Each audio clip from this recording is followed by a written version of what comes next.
Good afternoon, everybody. Rubik's Master here. And today, rather than going over something specific, like a unit in the game or whatever, I'm going to talk about a topic that it seems a lot of people don't necessarily really understand when they play this game, and that is the financial aspect. Like, specifically how it affects you and how you need to spend your money in the game in a way that benefits you and the Kixeye company. Because this is a free to play game, but Kixeye is not a charity. They don't put out games from the kindness of their heart to, just because they like to see people play their games. They are a business and they want to make money. So I think we can all agree, at least most of us, that prior to day one of this last event, their business model has actually been pretty good. They took a risk that because most other games like this, like if you look at Clash of Clans, the way those games make the most of their money is build time reductions. You start a building upgrade and you look and it's like, oh crap, that thing's gonna take 7 days. I don't want it to take 7 days. I'm just gonna buy the upgrade. That's where those games make the most of their money. You can't do that in this game because there's no build times. They have to make their money somewhere else. So prior to all the balances and whatnot, I would assume that where this game made the most money was in buying oil for repairs. Because if you look at upgrades, the gold to steel transfer, like looking at how much steel gold is worth, well, okay, can't actually upgrade that. Let's look at the helipad. Helipad is a relatively expensive steel upgrade for my level, 760,000. So 760, so they want for 600 and something thousand, almost 700,000 steel, they want 925 gold, which that 925 gold in real money would cost you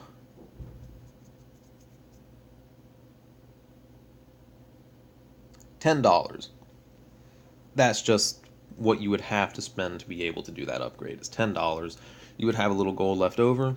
So a helipad upgrade is worth about $10. That's a lot. I mean, not a lot of people are going to buy that. People with lots of disposable income will, but not a lot. It's there, but most people would have spent their money on the oil for upgrades. Now, let's exclude that first day of the event from this, and just to recap, the first day of the event was basically a punch in the gut, like, hey, here's an event that's so impossible that you're not going to want to play it. Why don't you just buy our unit for $100? I have no idea who came up with that idea for Kixeye, but they should be fired. That was the dumbest thing ever, and I am so glad that we as a community called them out on their crap. Because if that would have gone through and kept going through the entire event, I probably would have just stopped playing this game. So here's a little side note, background kind of thing. While I was perusing the Reddit Rogue Assault threads, I came across where one guy had posted something. This isn't a direct quote, but it's something along the lines of, you would think the creative mind behind Rogue Assault just up and left. Oh, wait. And he posted a link to a news article, and it did actually happen. The creative mind behind Rogue Assault left Kixeye and went over to Amazon Games, which I'm assuming is where we got this entire rough streak from the beginning of March all the way up to the event. People scrambling, trying to come up with, quote, good ideas for the game, because their creative lead was gone. I don't know if they've gotten somebody else in yet, or if they're just going to tone down on things they do on the game until they get one in. Shoot, I'll do it. I have lots of good ideas for the game, but no experience, so, whatever. Anyway, so keep that in mind going forward until we get a new face to the how this game is made. Maybe be a little bit more kind, but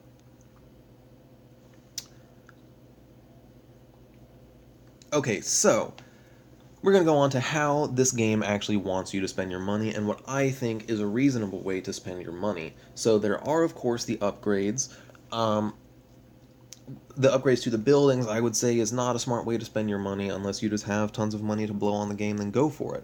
So, what I would say is a smart way to spend your money, and ways that I think the game is pushing you to spend your money, and I'm okay with this, by the way. I don't think, other than the first day of the event, that they've done anything too greedy.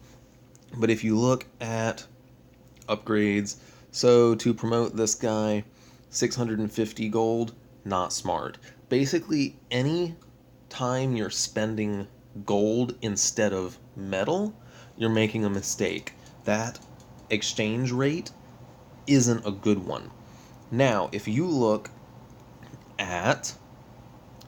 Okay, so this guy's not taking thorium yet. What I'm looking for is metal to thorium. Let's see... Humvee... Yeah, this is not going to be all that great. So, I'm not going to be able to find an example of this. But, the gold to thorium exchange rate is actually really, really good. I have not saved up thorium to pay for the upgrades for my platoons entirely at all. Not even this 1500. I'll just save up the steel, and then like that 1500 thorium would cost me maybe 20 gold. Like the gold to thorium exchange rate is really good. So if you're gonna spend gold on upgrades, spend it on upgrades that involve thorium, and save up your steel and use your gold as a substitute for thorium. Because we all know, if you're trying to grind for thorium, you could be there a long time. So, I've seen it, in the latest update, micro update or whatever, they balanced it out a little bit better. Oil costs for repairs are still relatively high, but gold to oil exchange rates are still decent. They're not amazing, but they're decent. So, spending money to upgrade your oil, not to upgrade your oil, but to refill your oil, could be a good payoff. If you like doing lots of attacks, you can do that. Something else that's actually a good exchange rate is your gold for redeploy tokens. So people have complained and complained and complained and complained about how hard it is to get redeploy tokens. And anytime I see it, I say, well, they want you to spend money on redeploy tokens. And they're like, well, they shouldn't. Well, they should. It's an awesome way to make money.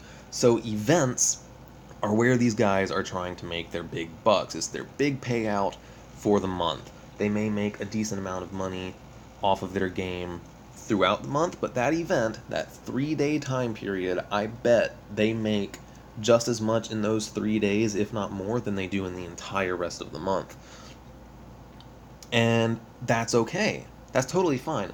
I did not spend a dime on this event, and I was able to attack 6 times easily. I could have attacked more, but I didn't waste my time. Granted, I did spend a lot of time grinding. However, compared to the last event, it is much easier to get redeploy tokens. The drop rate of silver crates and gold crates was greatly increased, and the amount of tokens you get from silver and gold crates is increased by over 100% from last event, which is really great.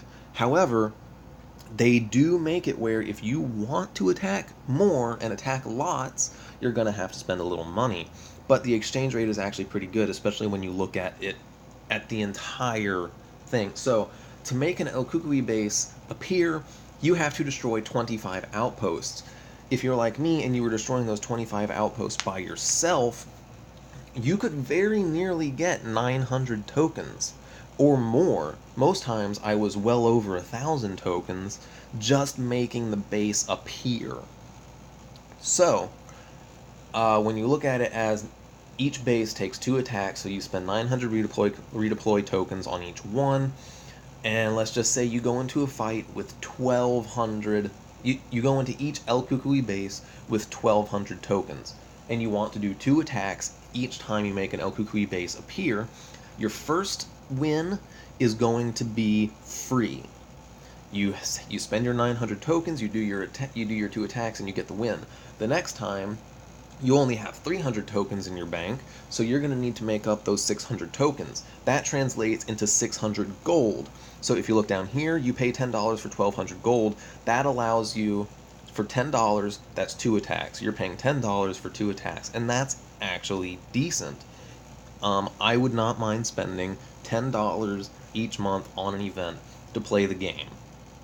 You have to you have to spend money on this game, otherwise it's going to go away. You can't Everybody can't play the game for free and the company not make any money, or they're just going to say, "Oh, hey, we're not making any money, just cut the game." Or they're going to do stupid crap to try and make more money, like try and sell a sniper unit for $100. Yeah, they'll try that again. So, here's that's smart ways to spend your money. The actual money you put into this game is, of course, completely up to you. If you have tons and tons of disposable income, you're a single dude that just sits inside all day, hey man, spend as much money as you want. You're you. For me, okay, I got a wife and a kid. I can't spend a ton of money, so I budget myself a little bit of money for each event at least. I didn't spend any this event just out of principle of how horrible the first day went. But to me, this game is worth like $5 to $10 a month if you were paying on a subscription basis. $5 to $10 a month. If everybody playing this game spent $5 to $10 a month, I mean, okay, after the event, I'm sure they lost a lot of players, so I don't know how many active players they actually have anymore. But if everybody spent $5 to $10 a month, that'd be pretty cool. But I know there's people that probably spend $1,000 on this game a month, and there's people that will never spend a penny on this game. So there needs to be kind of a happy medium. I hope y'all get what I'm trying to say here. You gotta spend a little money. It's up to you to figure out the smart ways to spend it. I think the developers did a good job of giving you ways to smartly spend a little bit of money to be able to get the most out of the game, and they made it possible for people with more money than they know what to do with just to dump their cash on the game and pay to get to the highest level. It got, both ways. I think the developers did an awesome job, especially with the risk they took in this game, making it completely different than any other games. So let me know what y'all think. I know there's probably going to be negativity towards the way they do redeploy tokens, but just keep in mind, guys, nothing's free in the world. They're trying to get you to like the game enough that you spend some money. So, personally, I think they've done a great job, but let me know what y'all think. And until next time, y'all have an awesome day.